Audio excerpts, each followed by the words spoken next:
สีขอพรถึงใจอ้อละนะหมุนคลื่นมาฟังรายการธรรมะสืบสานแห่งานพุทธศาสนาพระมหาประสิทธิ์แผ่ธรรมญาติโยมศรัทธาญาติธรรมหญิงชายทั่วหน้าศรัทธาของวัดช้างค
สุขใจ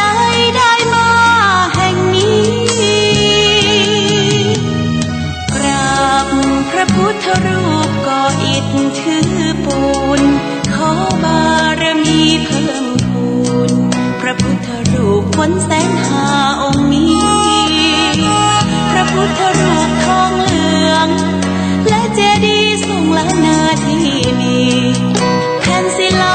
จารึกนานปีสุขสีขอพ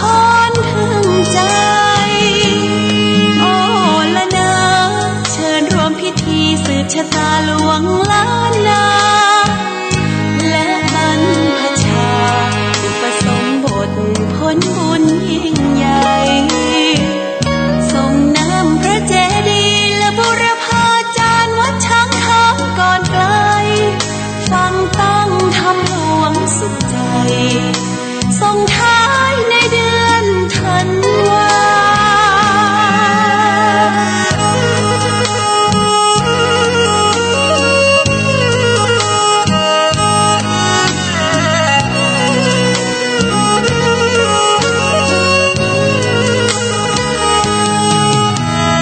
กราบพระพุทธรูปก่ออิฐถือบูญ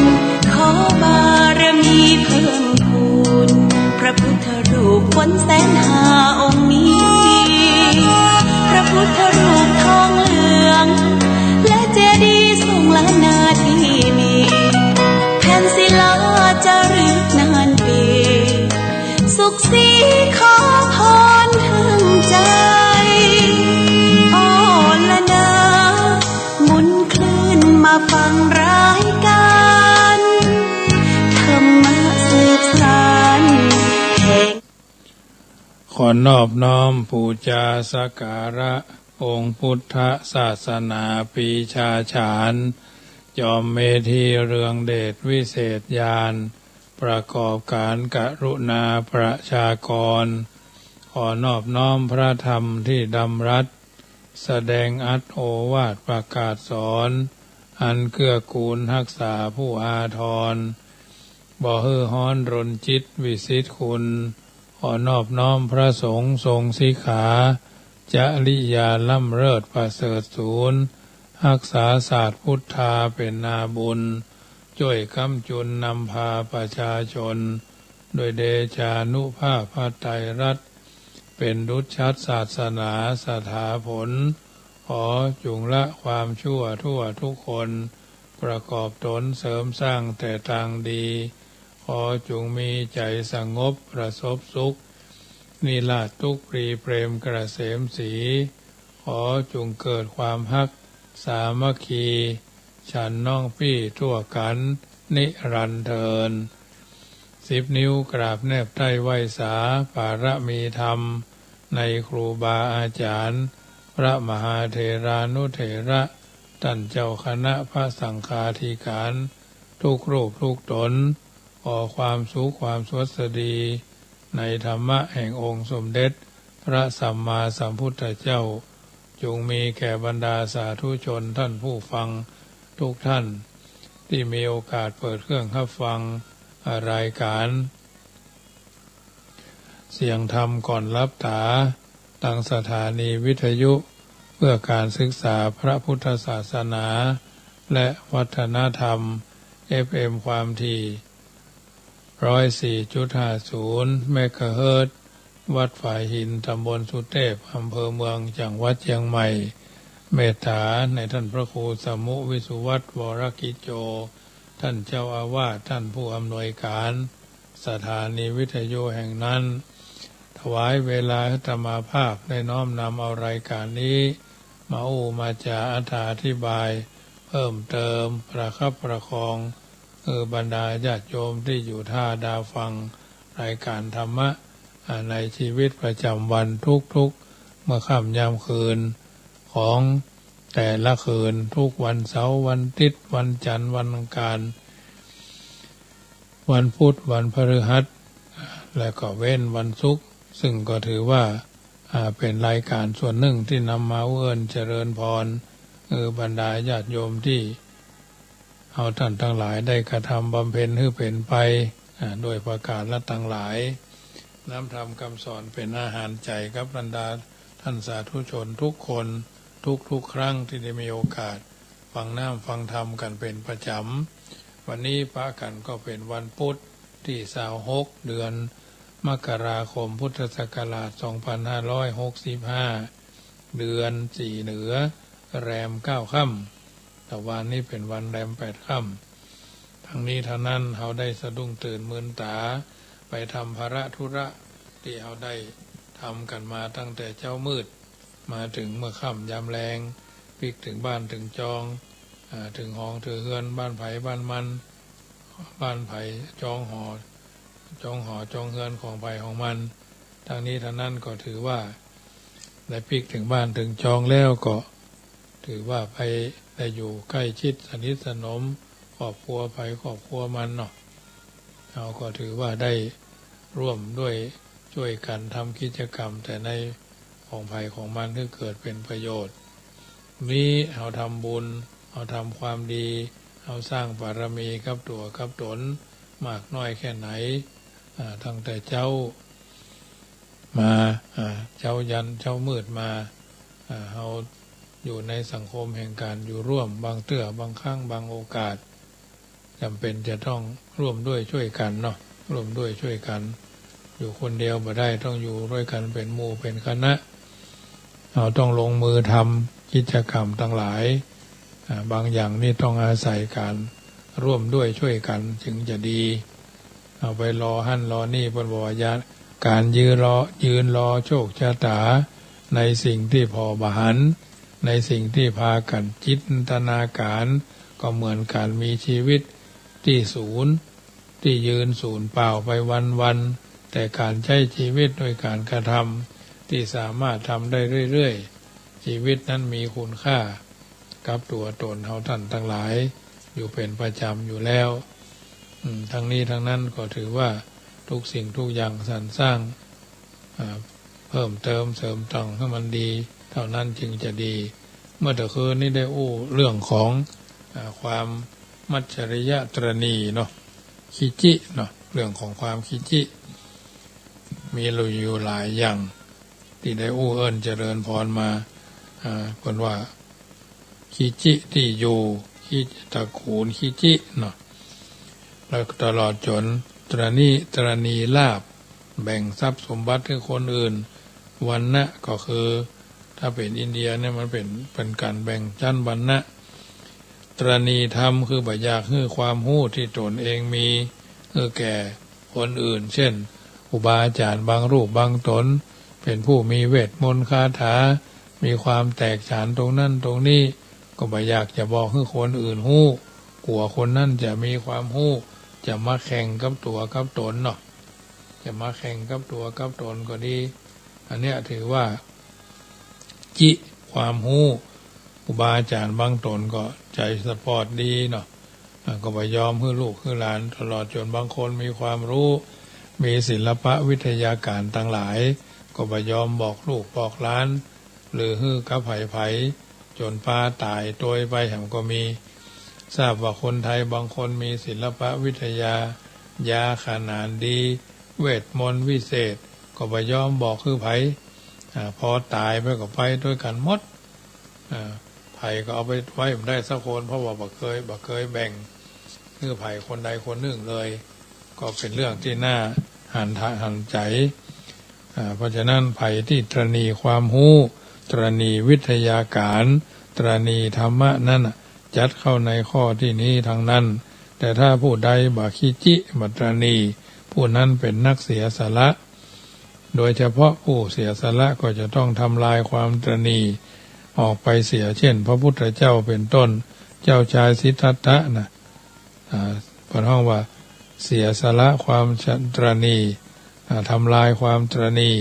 เป็นพระเจ้าอยู่หัวอยู่แท้ๆเป็นพระเจ้าพญาเมืองแท้ๆตาลแถวลูกแถวเมียพวกน่ะเสียสละลูกเมียออกบวชเสียสละราชสมบัติเสด็จออกไปบรรพชาอุปสมบทถือเป็นฤาษีนีภัยฤาษีชีภัยในกลางดงกลางป่าอันเนี้ยถ้าบนบาทเสียสละก็คงจะบ่มีการหู้เข้าใจในสิ่งต่างๆเหล่านี้เพิ่นมีเรื่องเล่าเอาไว้ว่าเรื่องของพราหมณ์จุเลกสาดกปรากฏอยู่ในอรรถกถาธรรมบทภาคที่5ท่านนำมาเล่าเปรียบเทียบกับเรื่องของพราหมณ์มหาเอกสาดกคือพราหมณ์มหาเอกสาดกนั้นเคยเกิดอยู่ในสมัยพุทธเจ้าทรงพระนามว่าวิปัสสีมีการถวายทานอันยิ่งใหญ่แก่พราหมณ์ชื่อจุเรกสาดกแต่ในสมัยพระพุทธเจ้าของเฮานั้นท่านได้ยกตัวอย่างพราหมณ์จุเรกสาดกเป็นตัวอย่างซึ่งเอาชนะความตรณีของตนอย่างน่าอัศจรรย์น่าสรรเสริญยิ่งกล่าวกันว่าในกรุงสาวัตถีมีพราหมณ์อยู่คนหนึ่งชื่อจุเลกสาดกเพราะว่ามีแต่ผ้านุ่งมีแต่ผ้านุ่งผืนเดียวผ้าห่มนั้นบัดใจรวมกันกับเมียคือนางพามณีผ้าห่มนี้ก็มีผืนเดียวเรียกว่าเอกะผืนเดียวผู้ที่มีผ้าสาดกคือผ้าห่มผืนเดียวเขามีผ้าห่มอยู่เพียงผืนเดียวเท่านั้นเมื่อไปไหนมาไหนจะไปพร้อมกันก็บ่ได้เพราะสองสามีภรรยาเนี่ยตุกนักยากจนมากถ้าหากว่าสามีไปนอกบ้านภรรยาก็บ่ได้ไปไหนเพราะบ่มีผ้าห่มจะเดินล่อนจ้อนนุ่งแต่ผ้านุ่งผ้าห่มบ่มีจะเหวี่ยงบ่าห่มไปตัวก็บ่สวยบ่เหมาะเพราะฉะนั้นเขาทั้งสองต้องแบ่งเวลากันไปธุระนอกบ้านตามปกติในวัดพระเชตวันหรือวัดเชตวันนั้นพระพุทธเจ้าทรงแสดงธรรมเสมอ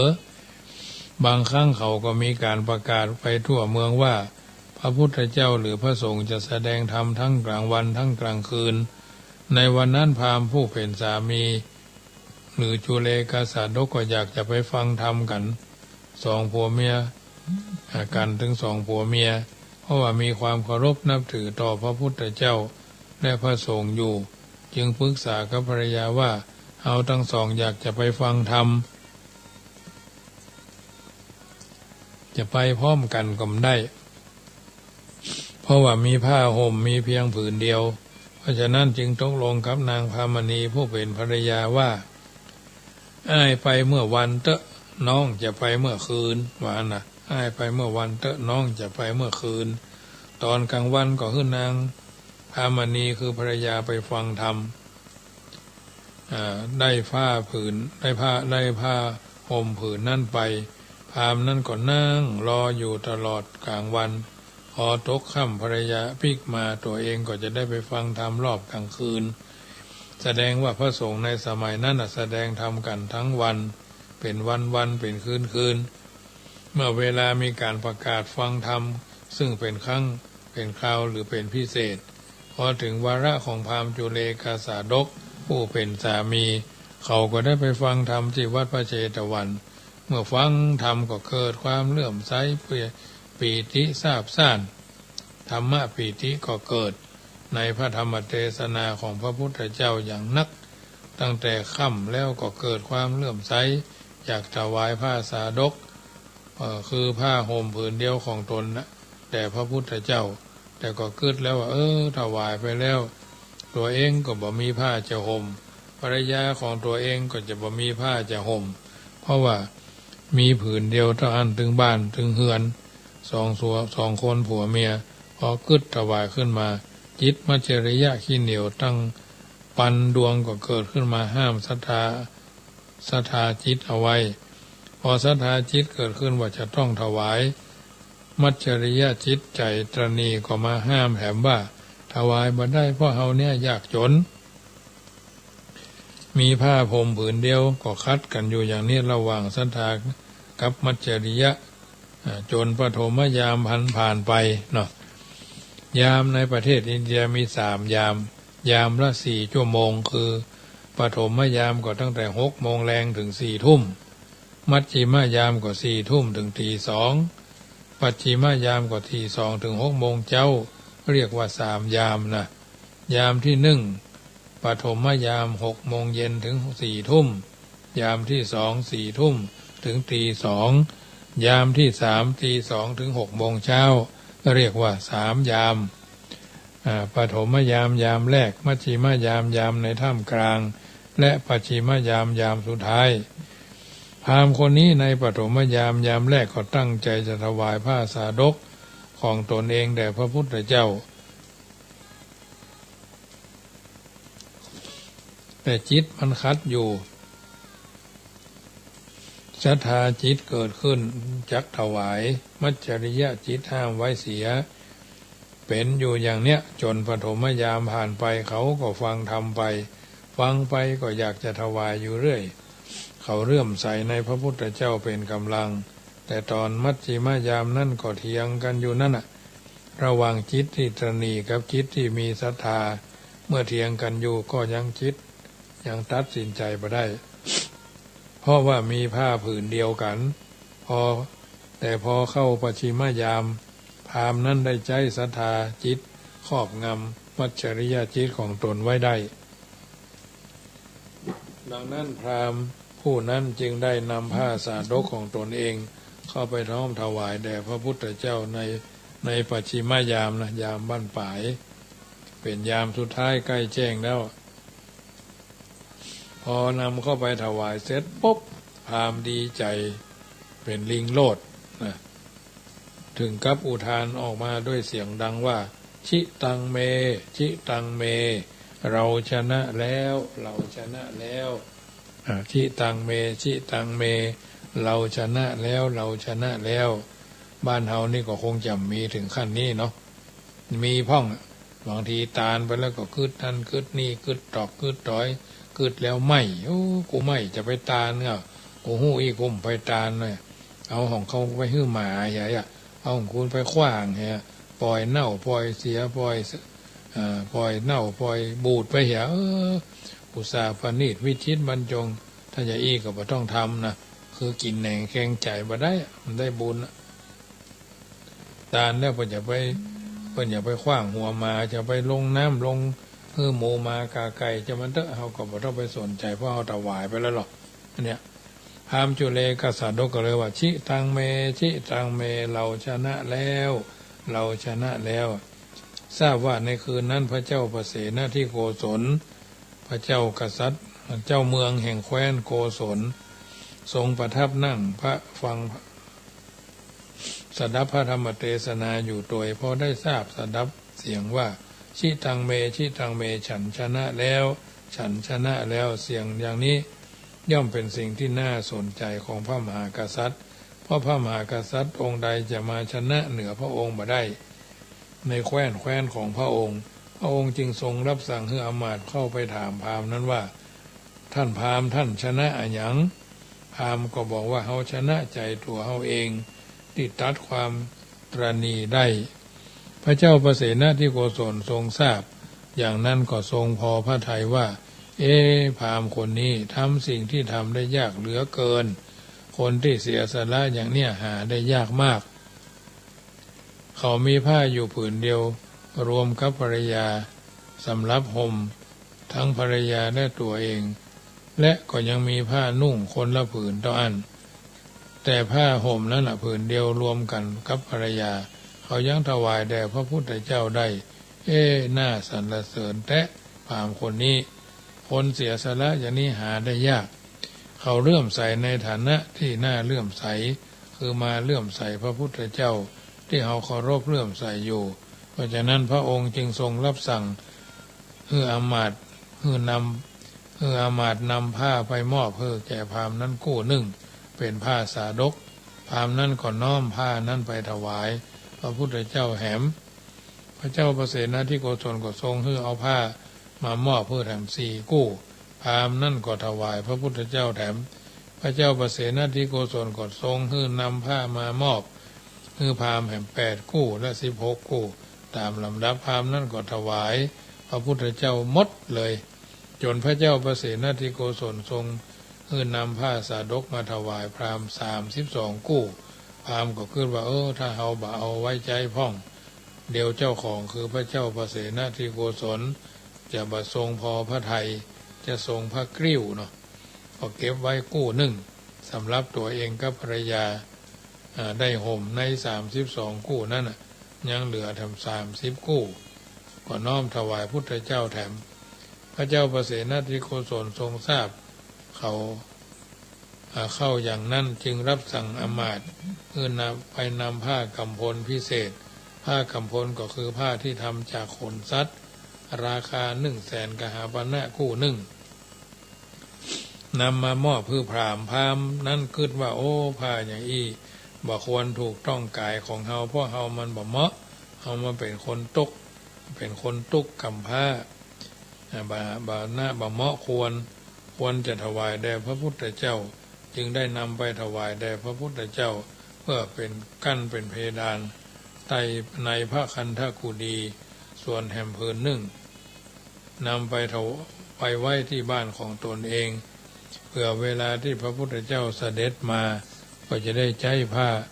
ผืนนี้กั้นเป็นเพดานคือพระพุทธเจ้าในเวลาพระองค์เสด็จมาเสวยภัตตาหารที่บ้านเกิดของตนเอง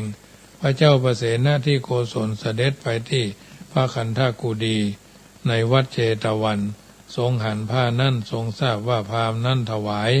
ก็ทรงเลื่อมใสพอใจพราหมณ์นั่นมากขึ้นจึงทรงมอบรางวัลให้แก่พราหมณ์นั่นอย่างละ4 หลายชนิดทีเดียวจนพราหมณ์นั่นกลายเป็นคนร่ำรวยขึ้นเพราะรางวัลที่ได้ในครั้งนั้นรางวัลอย่างละ4ก็คือ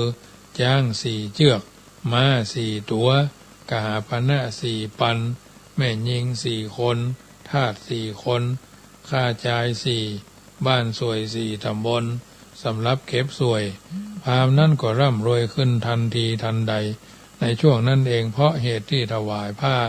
สาดกแด่พระพุทธเจ้าผู้เป็นทักขิณายบุคคลผู้สูงสุดโดยศรัทธาเลื่อมใสอย่างยิ่งในวันหนึ่งพระภิกษุทั้งหลายทราบเรื่องนั้นก็มาโจทนากันที่ธรรมสภาในวัดพระเจตวันว่าพราหมณ์นั้นร่ำรวยขึ้นทันทีทันใดที่ถวายทานแด่พระพุทธเจ้าพระองค์ได้เสด็จไปที่หั่นเพื่อทรงทราบดังนั้นก็ได้ตรัสแก่ภิกษุทั้งหลายว่าท่านทั้งหลายภิกษุทั้งหลายเอ๋ยถ้าหากว่าพราหมณ์อยู่ในกสาดกจักสามารถถวายผ้าสาดกของตนเองแก่เฮาในเวลาปฐมยามก็จักได้สิ่งทั้งปวงของที่พระราชาพระราชทานให้อย่างละ16จักสามารถถวายในเวลามัชฌิมยามเขาจะได้สิ่งทั้งปวงอย่างละ8แต่ว่าพ่อพราหมณ์ถวายในเวลาใกล้รุ่งมากแล้ว เขาจึงได้สิ่งทั้งปวงอย่างละสี่โดยว่าบุคคลเมื่อทำความดีบ่ควรปล่อยให้จิตที่เกิดขึ้นในการทำกรรมดีเสื่อมใสพึงทำเสียในขณะนั้นนั่นเองเพราะว่ากุศลที่บุคคลทำช้าแล้วเมื่อจะฮือสมบัติก็จะฮือช้าเช่นกันเพราะฉะนั้นพึงสร้างกรรมดีเสียในขณะที่เกิดความคิดขึ้นในการทำกรรมทีเดียวเมื่อพระองค์จะทรงแสดงธรรมเทศนาฮือสืบเนื่องกันไปจึงได้ตรัสพระคาถาว่าบุคคลพึงรีบทำความดีเสียพึงห้ามจิตจากบาปเพราะว่าเมื่อทำบุญชักช้าอยู่จิตก็จะพอใจในบาปเสียเรื่องนี้เป็นการยืนยันฮือหันว่าการฮือตานของพราหมณ์นั่นเป็นการเอาชนะความตระหนี่ความหันแก่ตัวและเป็นการฮือตานที่พระพุทธเจ้าทรงสรรเสริญเขาจึงได้ผลละทานหันทันตาแต่เขาทำช้าผลของทานจึงมีบันักเขาตัดสินใจทำทานไว้เขาจึงได้รับผลของทานมากกว่านี้อันนี้ญาติโยมสาธุชนนำมาเอิ้นเจริญพรให้เข้าใจว่าเนี่ยการทำบุญที่บ่หวังหั่นบ่หวังนี่เจตนาตกก็คือทำด้วยความตั้งใจแท้ในการที่จะฟันฝ่าอุปสรรคขวากหนามดำเนินชีวิตอย่างถูกต้องท่องแท้สมคุณสมค่าที่ได้ทำสิ่งที่เพิ่นปรารถนาเอาไว้ก็จะได้เป็นบรรทัดฐานในการดำเนินชีวิตโดยบ่มีการตะคิดตะขวงโดยประการทั้งปวงอันนี้เป็นสิ่งที่เอาท่านทั้งหลายได้เข้าใจแล้วก็เอามาปรับใช้ในการดำเนินชีวิตทีนี้พูดถึงเหตุที่คนเกิดมาบ่เหมือนกันก็เป็นปัญหาที่ญาติโยมมักจะถามกันว่าคนเฮายังเหมือนกันเพราะอย่างกรรมมันแต่งกรรมมันสร้างได้เนี่ยพูดถึงสาเหตุที่ทำให้คนเฮาแตกต่างกันนั่นน่ะโดยเฉพาะจะย้ำในข้อที่ว่าทำไมคนจึงเกิดมาเป็นคนยากจนเมื่อชาติก่อนบ่ได้ทำบุญฮือทาน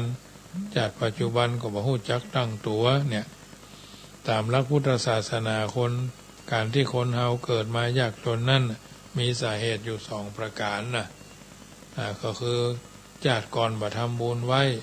ชาติปัจจุบันก็บ่ฮู้จักตั้งตัวเนี่ยคือบ่มีหลักธรรมในการตั้งตัวอันได้แก่ทิฏฐะธรรมมิกถะประโยชน์ตกอยู่ในอบายมุขเป็นต้นญาติโยมสาธุชนที่เปิดลิงก์รายการของขึ้นวิทยุทางสถานีวิทยุเต็มร้อยเรดิโอ FM 99.00 เมกะเฮิรตซ์อำเภอเมืองลำพูนวิทยุนาบุญเรดิโอ 102.25 บ้านห้องคนยองบ้านห้องลำพูนอันนี้ก็เป็น2คืนทุ่มครึ่งถึง2ทุ่มอยู่ในระหว่างทุ่มครึ่งถึง2ทุ่มทุกวันอันนี้เป็นวิทยุของเต็มร้อยเรดิโอ FM 99.00 เมกะเฮิรตซ์นาบุญเรดิโอ 102.25 อำเภอบ้านห้องคนยองเมืองลำพูนก็ญาติโยมที่ติดตามฟังเข้ามาก็ร่วมด้วยช่วยกันฟังกันต่อไปเนอะเป็นที่น่าสังเกตว่าญาติโยมคนบางคนเกิดมาในสกุลยากจนแม้จะทำมาหากินนักขนาดไหนก็รวยกับเขาบ่ได้มีแต่ความยากจนข้นแค้นทำมาหากินก็บ่ขึ้นทำราชการก็บ่ขึ้นมีแต่อุปสรรคขัดขวางอยู่ตลอดเวลาวันหนึ่งพบปะแต่อุปสรรคขัดขวางการที่เป็นเช่นนี้เชื่อแน่ได้เลยว่าเกิดจากกรรมที่เขาสร้างไว้คนนั้นเองนะที่ขันชัดก็คือการเป็นคนตระหนี่ที่เหนียวเมื่อชาติปางก่อนพอนี้พุทธเจ้าได้ตรัสยืนยันกันไว้ในจุลกัมมวิภังคสูตรนะจุลกัมมวิภังคสูตรคัมภีร์มัชฌิมนิกายถึงสาเหตุที่ผู้คนเกิดมาแตกต่างกันสมัยพุทธกาลมีมานพผู้หนึ่ง ซึ่งเป็นบุตรของโตทัยพราหมณ์ถามผู้นี้ขี้เหนียวนักจิเนาะดังที่ท่านบางท่านได้ทราบอยู่แล้วเป็นคนตรณีจิเมื่อตายไปเขาก็ไปเกิดเป็นสุนัขหรือหมาในบ้านของตนเพราะเหตุที่ชาติก่อนขี้จิตรณีดูหมิ่นพระพุทธพระธรรมพระสงฆ์ต่อมาภายหลังบุตรชายของเขาคือสุภามานพเมื่อได้รับข้อพิสูจน์ว่าพ่อของตัวเองตายเกิดไปเป็นหมาอยู่ในบ้านของตัวเก่ารู้สึกสลดหดหู่สลดจิตสลดใจ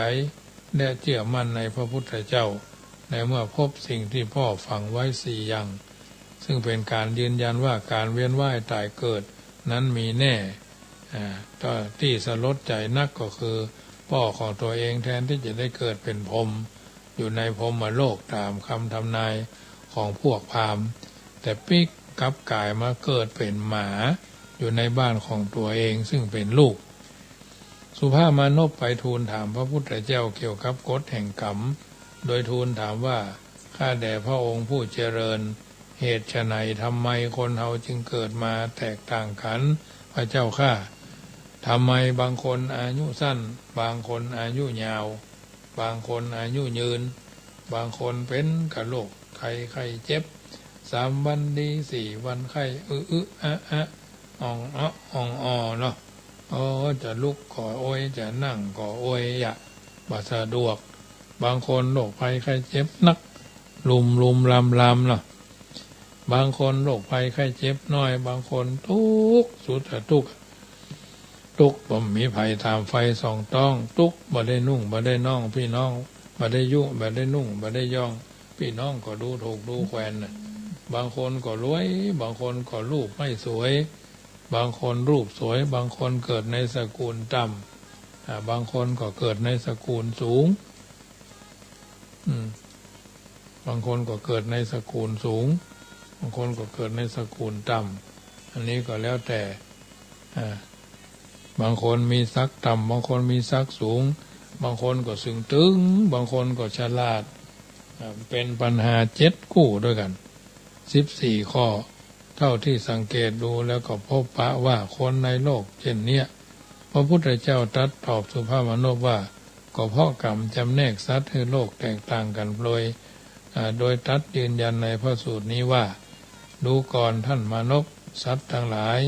มีกรรมเป็นของตนหรือกรรมมัสกากรรมเป็นผู้ได้รับผลของกรรมกรรมทายาทามีกรรมเป็นกำเนิดกรรมโยนิกรรมมีกรรมเป็นเผ่าพันธุ์กรรมพันธุมีกรรมเป็นที่พึ่งอาศัยกรรมปฏิสรณาแล้วตัดต่อไปว่ากรรมังสเตวิภัชติยะที่ทางหีนัปณีนาตายะการกรรมย่อมจำแนกสัตว์คือโลกคือแตกต่างกันก็คือเลวคือซามคือปราณีตคือละเอียดอันนี้ก็คือกรรมของแต่ละสัตว์แต่ละตัวพุทธเจ้าได้ตรัสชี้แจงถึงปัญหา14 ข้อ7 คู่ที่สุภามานพได้ทูลถามโดยตรัสว่าดูก่อนท่านสุภามานพที่ท่านถามว่าคนที่เกิดมาอายุสั้นพันตายก็เพราะว่าฆ่าสัตว์ตัดชีวิตคนที่เกิดมีอายุยืนยาวก็เพราะว่าฆ่าสัตว์ตัดชีวิตข้อความในพระสูตรนี้ค่อนข้างจะยาวจะขอสาธยกเอาแต่สั้นๆพอได้ใจความถามต่อมาว่าคนที่เกิดมาเป็นโรคภัยไข้เจ็บนักเพราะเบียดเบียนคนอื่นสัตว์อื่นลำบากยากแค้นเดือดร้อนแต่คนเกิดมามีโรคภัยไข้เจ็บน้อย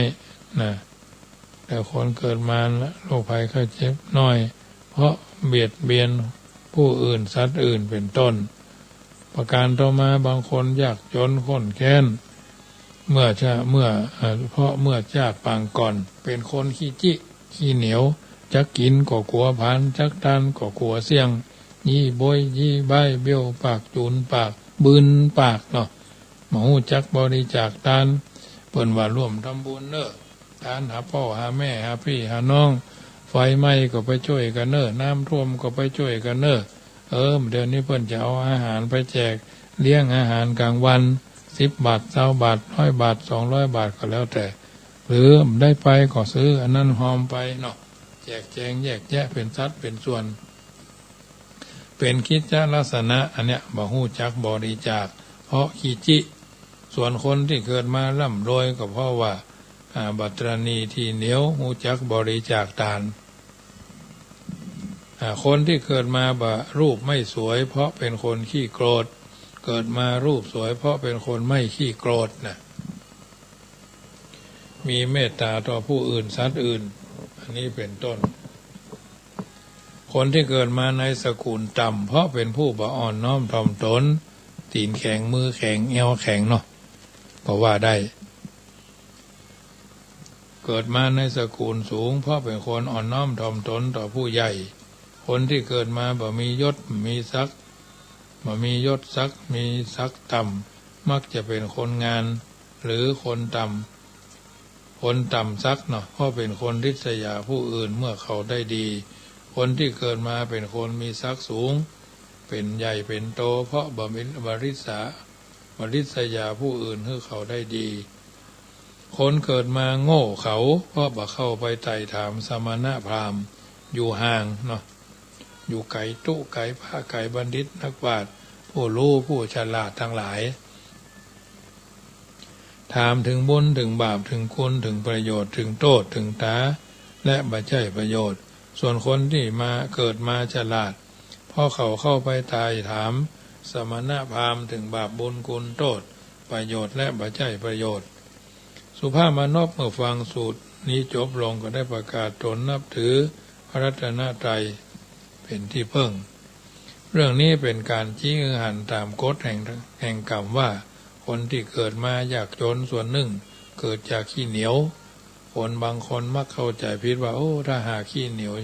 ถ้าบ่ขี้เหนียวน่าจะนั่งจะร่ำจะรวยได้จะได้น่ะถ้าหูจักประหยัดจึงจะร่ำรวยแท้ที่จริงคนขี้เหนียวนั่นน่ะก็คือเกิดความทุกข์แก่ตัวเองและครอบครัวชาติต่อไปก็ยากจนข้อนี้มีเรื่องที่เป็นตัวอย่างอย่างชัดเจนไว้เป็นตัวอย่างว่าและฟังแล้วก็น่าเศร้าและน่าตกใจเรื่องของท่านอานนท์เศรษฐี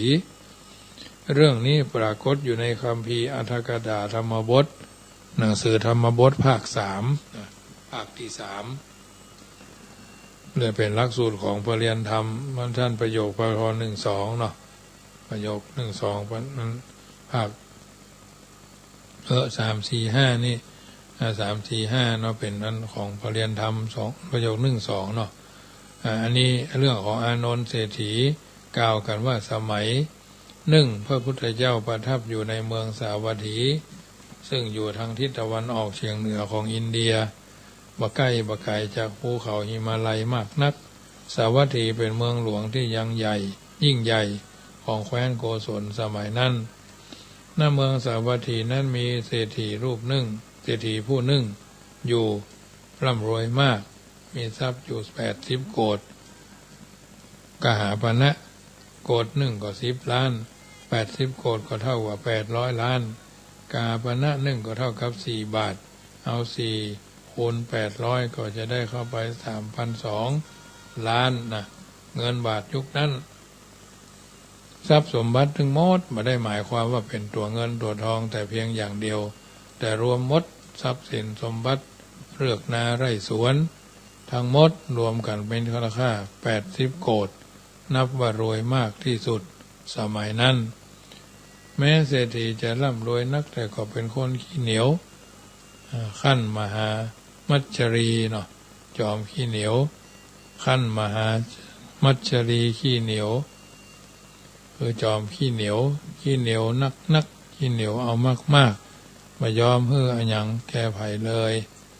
เขาประชุมญาติของตนเดือนละ2 ครั้งปูเรื่องการสร้างความร่ำรวยแก่ตนเองและครอบครัวเช่นสอนลูกของตนชื่อมูลศิริว่าลูกเอ้ยเจ้าอย่าสำคัญว่าเงิน40 โกฏบ่ทราบว่าทำไม80 โกฏที่จริงเขามีทรัพย์ถึง80 โกฏ แต่40 โกฏอาจจะเป็นเรื่องนาไร่สวนก็ได้เรื่องนี้มันหมดไปเจ้าจงอย่าฮื้อทรัพย์นี้แก่ภัยเลย แต่เจ้าจงฮื้อทรัพย์มันเพิ่มขึ้นเพราะถ้าเฮาฮื้อภัยไปทีละกหาปณะ1 กหาปณะ2 กหาปณะถ้าเป็นเงินไทยก็บาท2 บาทนี่เนาะในที่สุดทรัพย์ก็หมดก็เสี่ยงเพราะคนที่เขาครองเรือนที่เขาฉลาดนั่นเขาดูตัวอย่างธรรมชาติที่สร้างเสริมเพิ่มเติมเขามาการสอนเช่นนี้เป็นลักษณะชาวอินเดียที่เคยสอนโดยทั่วไปในสมัยนั้นโดยกล่าวเป็นคาถาว่าอัญญชนานังขยังทิสวาอุปาจิกานันจะอาจะยังมโนนันจะสมาหารังบัณฑิโตคะระมาวะเซคนที่ฉลาดทันความเสี่ยงไปแห่งสังขารหรือคนที่มีความฉลาดเห็นความสิ้นไปของยาหยอดตาเห็นการก่อตัวขึ้นของจอมปลวกหรือมดและเห็นการประมวลมาของตัวพึ่งทั้งหมดพึงอยู่ครอบครองเรือนได้เป็นต้นการสอนแบบนี้ท่านเศรษฐีสอนถึงวันโดยพูดย้ำแล้วล้ำแหวย้ำแล้วย้ำแถมว่าจงดูตัวอย่างยาหยอดดูตัวอย่างยาหยอดตานะลูกถ้าหากว่าหยอดไปเทือนยศ2 ยศในที่สุดก็หมดได้เงินก็เหมือนกันเมื่อจ่ายทีละบาท2 บาททีละ10 20ทีละ20 20กากันนิก2 กากันนิกก็หมดได้เพราะฉะนั้นเจ้าจงดูตัวอย่างยาหยอดตานะลูกเอ๋ยแถมอย่างหนึ่งจงดูตัวอย่างจอมปลวกแห่งกรรมปลวกนั้นมันนำดินมาด้วยจะงอยปากของมันแต่น้อยในที่สุดมันก็ก่อเป็นจอมปลวกใหญ่ขึ้นเจ้าก็เหมือนกันจงสร้างตัวให้รวยให้ได้เหมือนตัวอย่างปลวกสร้างระหังของตนเองดูตัวอย่างปลวกมันให้ได้ตัวอย่างหนึ่งให้เจ้าจงดูตัวอย่างพึ่งที่พึ่งสิลูกตัวพึ่งมันน้ำหวานมาจากเกสรดอกไม้ตัวดอก2 ดอกใกล้ป่าในดอยทำมาเป็นหังใหญ่เต้าลูกของมันได้อยู่ได้กินนี่แหละเจ้าจงดูตัวอย่างอานนท์เศรษฐีสอนลูกอย่างนี้วันละ3 เตื้อลูกก็คงเบื่อหน้าจะเบื่อหน้าดูเพราะย้ำแต่เรื่องเช่นนี้แต่ลูกจำเป็นต้องฟังเพราะพ่อสอนด้วยความหวังดีในการสร้างตัว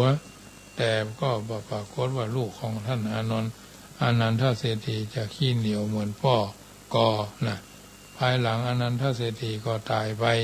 แต่ก่อนตายนั้นเขาไม่ได้สั่งสมอบรมมาอย่างไว้เลย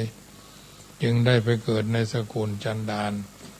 กล่าวกันว่าณประตูเมืองด้านหนึ่งของกรุงสาวัตถีนั้นมีหมู่บ้านคนจันดานอาศัยอยู่ประมาณ1,000 ครอบครัวเป็นแหล่งสลัมซึ่งอยู่ทางประตูเมืองด้านนั้นหมู่คนจันดานทำงานรับจ้างอานนท์เศรษฐีไปถือกำเนิดในคันหญิงจันดานคนหนึ่งในสกุลของจันดานที่ประตูเมืองสาวัตถีนี้เองนับตั้งแต่เขาเริ่มอยู่ในท้องแม่หมู่คนจันดานก็ยิ่งตุกเข้าไปแถมไม่ใช่แต่พอของเขาจนยังแม่ของเขาพอใจอย่างเดียวแต่มดแต่จนมดเสียทั้งหมู่บ้านโดยเสียทั้งหมู่บ้านก็ใหญ่ถึง1,000 ครอบครัวก็นับว่านักเนี่ยเป็นอยู่อย่างอัตคัดทำงานบ่ค่อยได้เป็นหางานไปหางานที่ไหนก็บ่ได้ไปขออย่างก็ไปก็บ่ได้บ่ค่อยจะได้เหมือนกันพากันลำบากนักหมู่คนจันดานจึงปรึกษากันว่าคงมีคนการกินีมาเกิดในตระกูลของหมู่เฮาแน่แท้เฉพาะว่ามันเกิดจากยากจนข้นแค้นขึ้นมาเหลือเกินคนอินเดียโบราณเขาคิดอย่างนั้นคนไทยเฮาบางคนก็คิดแบบนี้เหมือนกันคือถ้าลูกคนไหนเกิดมาแล้วพ่อแม่ร่ำรวยถูก หวยรวยแชร์เนาะมีอย่างดีขึ้นก็ถือว่าลูกคนนี้ดีลูกนำโชคมาให้มีจริงในบางสกุลก็เคยหันมาด้วยตัวเองเหมือนกันเพราะว่าพอเป็นละอ่อนพอละอ่อนคนนี้เกิดมาพ่อแม่ซึ่งแต่ก่อนเคยเป็นคนขี้เหนียวก็หายเป็นหนี้เป็นข้าเป็นตนีนะแล้วก็ร่ำรวยขึ้นเกิดมาร่ำรวยขึ้นเกิดเป็น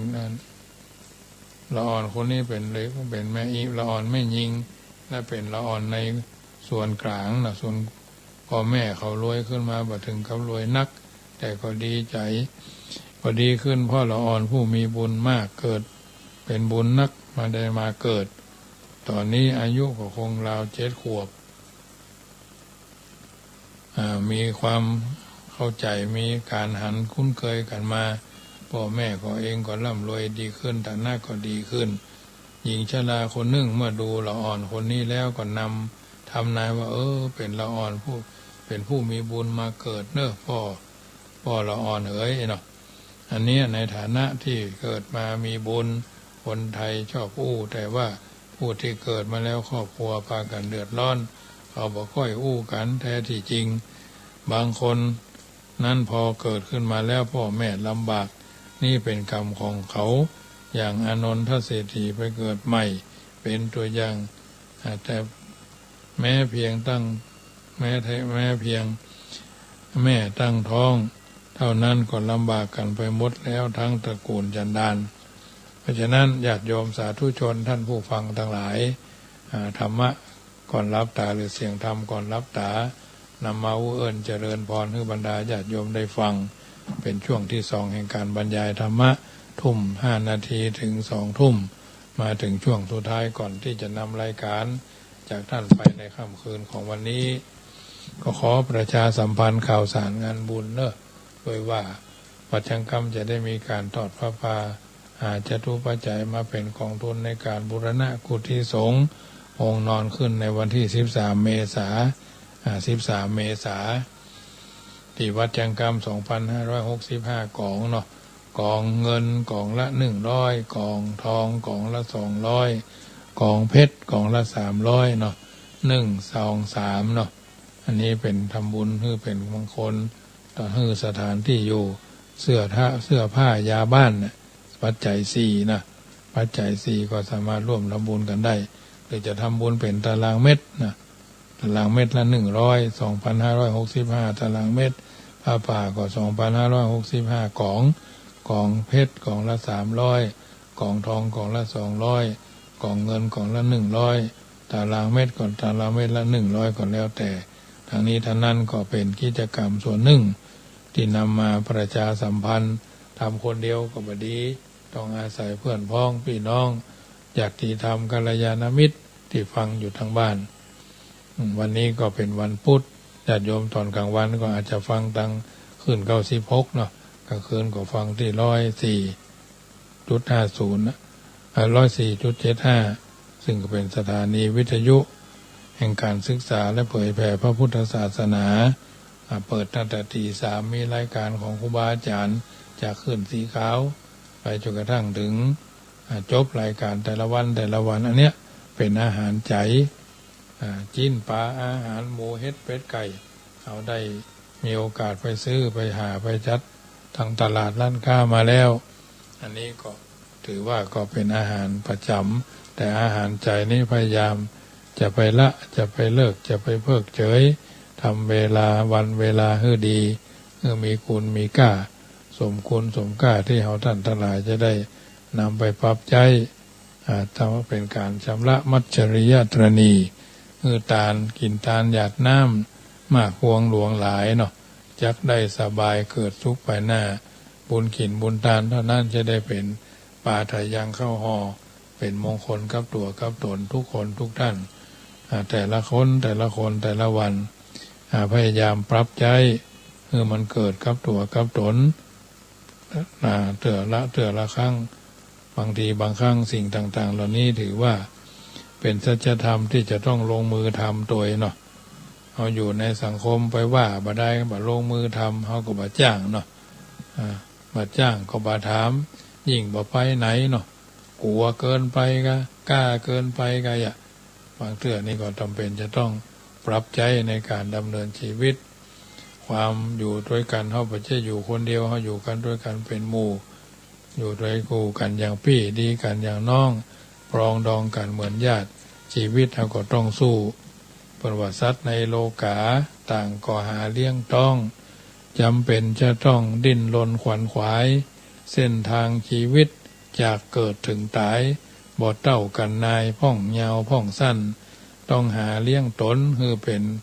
อพ้นกันอยากฮือพ้นอยากกันห้อมไผ่ต่างมันบ่ไรแมงบ้งเพี้ยนอนใส่ซอนใบไม้เสาะหาเลี้ยงไส้คนเดียวต่างหนูก็แทะงดงัดแงะเจือกเกี่ยวต่างในก็เตียวเลาะเลี้ยวหล่นข้ามอาวุธของปูมีอยู่ที่ก้ามหากินงมสวามหนีบจกตื่นเจ้าขึ้นมาหมูกาหมูนกหกโผออกบ้านลังนอนก็ตามกิ่งไม้เสาะใส่กินนอนขี้หีดแมงจรใส่ซอนใหญ่หญ้าคนเฮาเหมือนกันขยันทั่วหน้าเนี่ยสวนให้นาก่อนนักพ้องปลูกบะแตงฟักแฟงแมงรักปลูกพักปลูกข้าวลำไยบะม่วงพ่อก้าแม่ขายก่อนหน้าอีใจตื่นเจ้าก็ไปขายของแล้วเจ้าขายชิ้นขายปลาขายยาขายข้าวขายแผวบาดเต้าหน่อไม้พ่องขายของกินพ่องขายของใจหาเลี้ยงต้องใส่กาญาคนมีเสียงไพเราะก็อู้ก็จ๋าตื่นเจ้าขึ้นมาจัดรายการแล้วหั่นอ่านข้าวเปิดเพลงกล่อมขวัญเจ้าบ้านก็สุขสำราญค่ำเจ้าพ่องมีเงินหลายพ่องเป็นนายทุนเก้าตำแหน่งแห่งเจ้าโรงงานยังต้องตื่นเจ้าเข้าไปสั่งการตรวจตาอาคารติดต่อหั่นนี่ติดต่อหั่นนี่เกิดมาเพื่อตายบ่ได้หลีกลี่ลอกคาบอยู่นี่จีหลังเพราะว่าชีวิตเป็นอนิจจังย่อมเน่าผุพังไปตามกันเจ้าถึงเกิดมาจนทนไปอย่าเศร้าแถมบ่เมินเฮาก็พ้นเต้าอี้ก่อนและนายเอ๋ยญาติโยมสาธุชนอยู่ชุดไหนลองโทรศัพท์เช็คสัญญาณกันเข้ามาเนื้อ061-547-6539เปิดสายหน้าไม้ทั้งเต็มร้อยเรดิโอเนาะวิทยุเต็มร้อยเรดิโอก็ดีนาบุญเรดิโอก็ดีตลอดจนวิทยุวัดฝ่ายหินก็ดีอยู่ชุดไหนวงใดก็ลองโทรศัพท์ทักทายกันเข้ามาเด้อ061-547-6539 1เสียง1สาย1กำลังใจอยู่ชุดไหนก็โทรศัพท์ทักทายกันเข้ามาได้เด้อจะได้เป็นกำลังใจให้กันใกล้เทศกาลของพี่น้องชาวจีนมาแล้วเนาะเจริญพรโยมแม่เรนูแม่เรนูก้อนแก้วชัดเจนชัดเจริญพร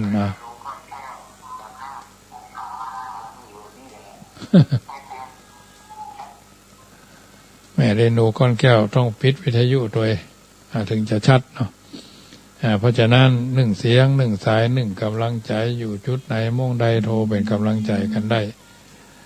โยมแม่ครูเหรียญทองชัดเจนดีเนาะเครื่องใหม่เนาะ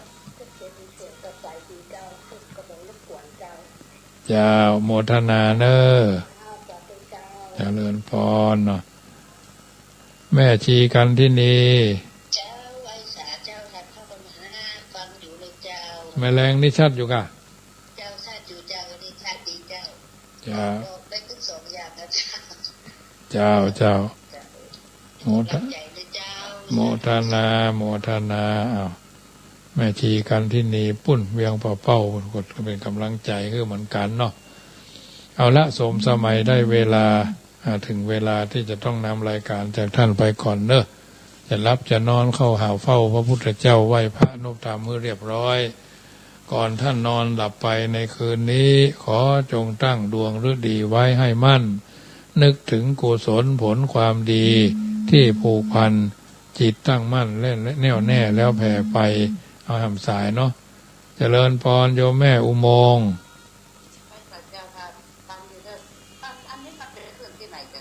ขึ้น104การอุโมงค์เนี่ยกะ99เนี่ยกะเต็ม100เรดิโอในเมืองลำพูนแต่พร้อมออกพร้อมกับวัด104เหมือนกัน3ทันอาจจะมีทุ่มเกิงถึง2 ทุ่มเจ้าโมทนาแม่เนอจะเจริญพรแผ่เมตตาทั่วไปให้คนอื่นทั้งรักชื่นเกียรติชังแต่ครั้งไหนขอให้เขาได้ดีมีสุขใจอย่าหวั่นไหวแม้อมิตรที่คิดชังแล้วใจเราจักสบายคลายเร่าร้อนเพราะจิตผ่อนความเครียดแต่หนหลังอนีคาสุขีอัตตานังพ้นทุกขังก็เพราะจิตคิดดีเอ่ยสัทธาโสถีพระวันตุโวอายุวันโนสุขังปะลังขอ